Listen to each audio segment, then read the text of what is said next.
यहाँ से स्टार्ट करेंगे। जो डेली टेस्ट मेंटरशिप का यहाँ पर 7वां रहेगा, ठीक है।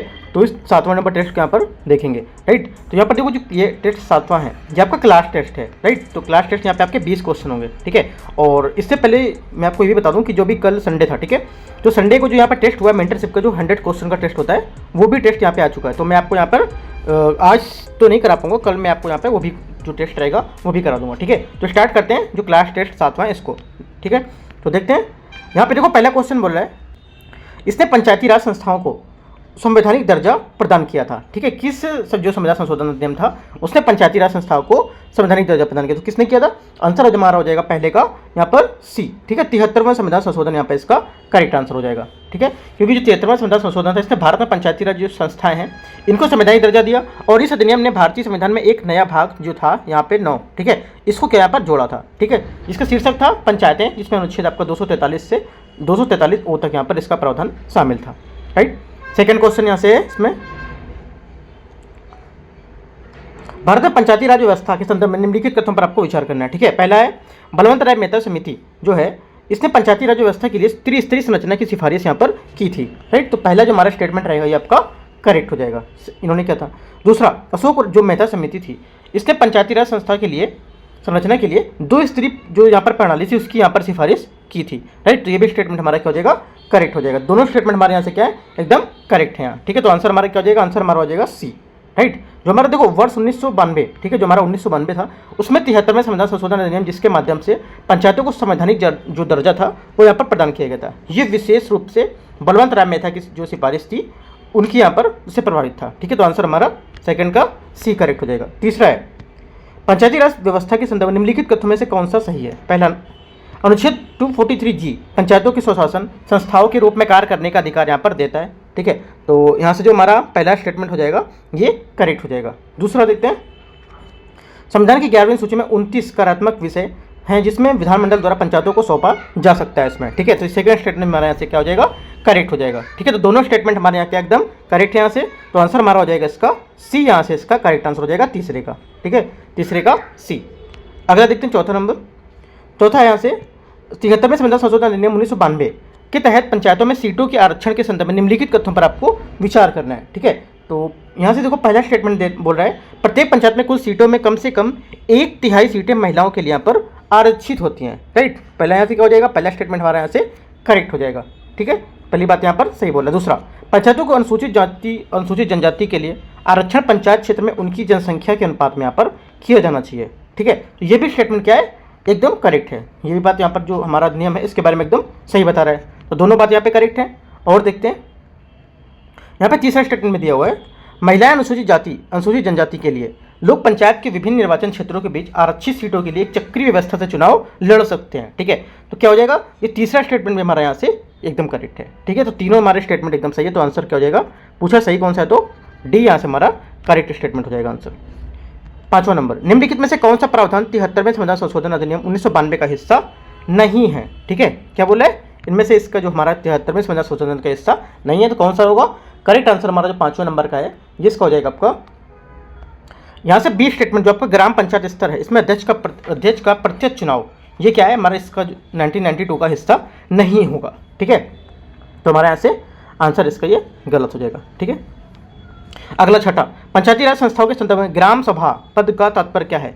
जो ग्राम सभा है इस पद का तात्पर्य क्या है? इन चारों स्टेटमेंट में आपको बताना है, ठीक है। तो करेक्ट आंसर हमारा जो छठवें का हो जाएगा यहाँ से, इसका तात्पर्य कि किसी ग्राम सभा की मतदाता सूची में जो पंजीकृत व्यक्ति हैं उससे मिलकर बनी जो संस्था है उससे यहाँ पर क्या है इसका मतलब होता है, ठीक है, तात्पर्य होता है। तो हमारा आंसर यहाँ से 6 का सी करेक्ट आंसर हो जाएगा, ठीक है। एक बात यहाँ पे और, आर्टिकल जो 243 है 243 का ए, ठीक है, इसमें ग्राम सभा को स्थानीय स्तर पर किसी ग्राम या जो ग्राम समूह है उसके मतदाता सूची पर पंजीकृत व्यक्तियों से मिलकर बनी संस्था के रूप में परिभाषित किया गया है, राइट। तो बात आपको ये याद रखना है। 7वां क्वेश्चन यहाँ से 74वें संविधान संशोधन अधिनियम 1992 के संदर्भ में निम्नलिखित कथनों पर आपको विचार करना है। इनमें नगर पंचायतों, नगर पालिका परिषद और नगर निगम को यहाँ पर गठन का प्रावधान किया गया है, ठीक है। तो क्या हो जाएगा? पहला स्टेटमेंट हमारे यहाँ से करेक्ट हो जाएगा, सही बोल रहा है। दूसरा, 12वीं सूची में नगर पालिकाओं के लिए 18 कार्यात्मक मदें शामिल हैं जिनकी शहरी नियोजन और मलिन बस्ती सुधार यहाँ पर शामिल होते हैं, ठीक है। तो क्या हो जाएगा? सेकंड स्टेटमेंट में हमारे यहाँ से एकदम करेक्ट हो जाएगा। दोनों स्टेटमेंट क्या यहाँ से करेक्ट है। तीसरा देखते हैं, तीसरा यहाँ से क्या है? तीसरा बोल रहा है 74वें संविधान संशोधन के अंतर्गत नगर पालिकाओं में महिलाओं के सीटों का आरक्षण अनिवार्य प्रावधान इसमें से नहीं है। ठीक है, तीसरा क्या होगा, तीसरा स्टेटमेंट यहाँ से हमारा गलत हो, क्योंकि यहाँ पर जो नगर पालिका है उसमें महिलाओं के लिए सीटों का आरक्षण 1/3 से कम नहीं है, जिसमें SC ST समुदाय की महिला भी हैं और साथ में SC जो समुदाय है उसके लिए कुल आबादी के अनुपात भी सीटों का आरक्षण यहाँ पर जो प्रावधान था उसके तहत यहाँ पर किया जाएगा। ठीक है, तो ये हमारा स्टेटमेंट तीसरा गलत होगा। ओनली 1 2 हमारा स्टेटमेंट यहाँ से करेक्ट हो जाएगा। ठीक है, तो सातवें का हमारा ए इसका करेक्ट आंसर हो जाएगा। राइट, देखो यहाँ पे भी जो मैं क्वेश्चन करा रहा हूँ थोड़ा सा आपको बैकग्राउंड में शोर टाइप आ रहा होगा, मैं थोड़ा सा बाहर हूँ। ठीक है, तो इस वजह से मैं आपको कहीं बैठ के रिकॉर्ड कर रहा हूँ, तो आपको थोड़ा सा बैकग्राउंड का आवाज़ है वो आपको मैनेज करना पड़ेगा। ठीक है, तो मैं आपको ज़्यादा से ज़्यादा जितने टेस्ट रहेंगे सब आपको कवर करा पाऊँगा, डेली के डेली जितने रहेंगे। राइट, 8वां देखते हैं। कुछ डाउट रहता तो आप कमेंट में बोल सकते हो, जो नीचे मैं डिस्क्रिप्शन दे दूँगा वहाँ पर बता सकते हो आप। 6ठा क्वेश्चन देखते हैं, 6ठा नहीं 7वां हो गया आपका, 8वां देखते हैं। 8वां क्वेश्चन है, नगर निगम महापौर के संदर्भ में निम्नलिखित में से कौन सा कथन सही है। जो नगर निगम के महापौर हैं उसके बारे में कौन सा कथन यहाँ पे आपका सही होगा। राइट, देखो पहला स्टेटमेंट हमारा यहाँ पे बोला नगर निगम में महापौर के पास औपचारिक और कार्यात्मक जो कार्यकारी शक्ति दोनों शक्ति होती हैं, तो गलत है, गलत होगा। ठीक है, देखो इसमें से कौन सा सही होगा, ये हमारा जो सही स्टेटमेंट होगा ये होता है जो महापौर है उसमें नगर निगम की बैठकों की अध्यक्षता करता है, जो बैठक होती है उसकी क्या है अध्यक्षता करेगा। सी हमारा क्या हो जाएगा इसका करेक्ट आंसर हो जाएगा। ठीक है, कई राज्यों में महापौर मुख्य रूप से औपचारिक प्रमुख होता है जबकि नगर आयुक्त कार्यकारी अधिकारी होता है, ये आपको याद रखना है। शक्तियों का बंटवारा राज्य के जो राज्य हैं उनमें भिन्न भिन्न होता है। ठीक है, तो क्या होगा अलग अलग होता है राज्यों में, तो आंसर हमारा 8वें का सी यहाँ से करेक्ट आंसर हो जाएगा। 9वां नंबर क्वेश्चन है, निम्नलिखित में से कौन सा कार्य संविधान की 12वीं सूची में शामिल नहीं है। ठीक है, करेक्ट आंसर हमारा जो 9वां नंबर है यहाँ से इसका आंसर हो जाएगा आपका, देखो ये कृषि जो है, कृषि क्या है ये हमारे संविधान की 12वीं सूची में शामिल नहीं है। राइट, तो आंसर हमारे यहाँ से सी इसका करेक्ट आंसर हो जाएगा। कृषि हमारा मुख्य रूप से एक ग्रामीण कार्य है, इसे 11वीं सूची में सूचीबद्ध किया गया जो पंचायतों से संबंधित है। ठीक है, तो हमारा ये गलत हो जाएगा आंसर। 10वां नंबर क्वेश्चन है, भारतीय संविधान के किस अनुच्छेद के तहत न्यायपालिकाओं को कर लगाने का अधिकार यहाँ पर है। ठीक है, तो करेक्ट आंसर हमारा 243।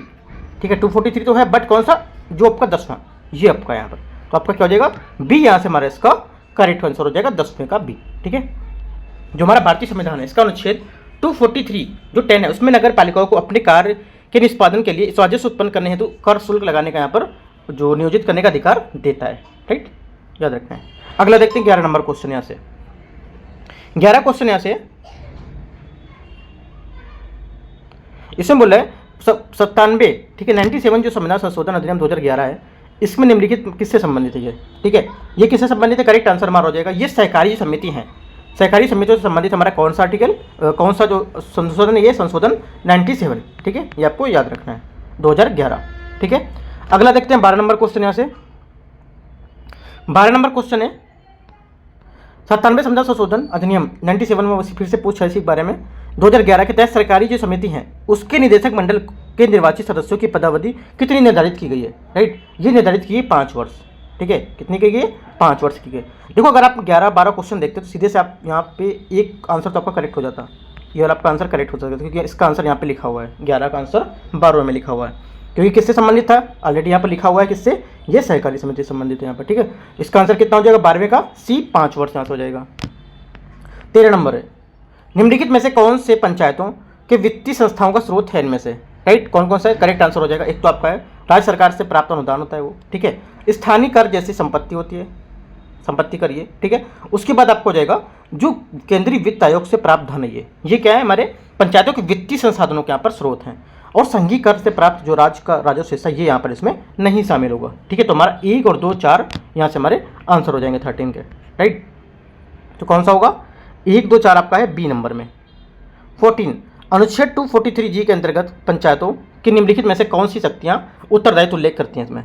ठीक है, करेक्ट आंसर हमारा 14 का यहाँ से हो जाएगा जो आर्थिक विकास है उसके लिए योजनाएं यहाँ पर तैयार करना। ठीक है, तो क्या हो जाएगा बी हमारे यहाँ से इसका करेक्ट आंसर हो जाएगा आर्टिकल 243 जी। ठीक है, 15 नंबर है, निम्नलिखित में से किस घटना ने भारत में पंचायती राज व्यवस्था की औपचारिक यहाँ पर शुरुआत की थी। करेक्ट आंसर हमारा 15 है, इसका हो जाएगा आपका ये जो 1959 है। ठीक है, 1959 इसमें राजस्थान की जो नागौर में बलवंत राय मेहता समिति है इसकी अनुशंसाओं का यहाँ पर कार्यान्वयन। ठीक है, तो हमारा क्या 15 का यहाँ से सी हमारा करेक्ट आंसर हो जाएगा। राइट, तो सी हमारा क्या 15 का आंसर हो जाएगा। अगला देखते हैं 60 नंबर क्वेश्चन।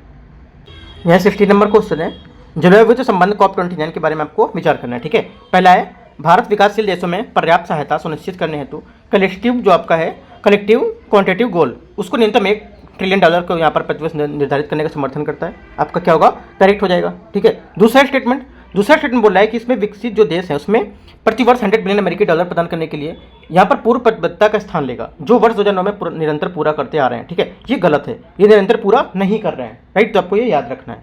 तीसरा, COP29 में संभवतः जलवायु अनुकूलन और समान प्रयासों के वित्त पोषण में कमी बांटने के लिए निजी क्षेत्र की भागीदारी पर यहाँ पर विचार विमर्श किया जाएगा। तो ये करेक्ट है आपका। 1 और 3 सही है, तो आपका आंसर बी यहाँ से इसका करेक्ट आंसर हो जाएगा 16 का। 17 नंबर क्वेश्चन यहाँ से, चुनाव के प्रत्याशियों की निजता के अधिकार के संबंध में निम्नलिखित कथनों पर आपको विचार करना है। सर्वोच्च न्यायालय ने निर्णय दिया कि चुनाव के प्रत्येक प्रत्याशी को अपनी प्रत्येक चल संपत्ति की घोषणा क्या होगा, करनी होगी। ठीक है, तो क्या होगा, पहला स्टेटमेंट आपका गलत है।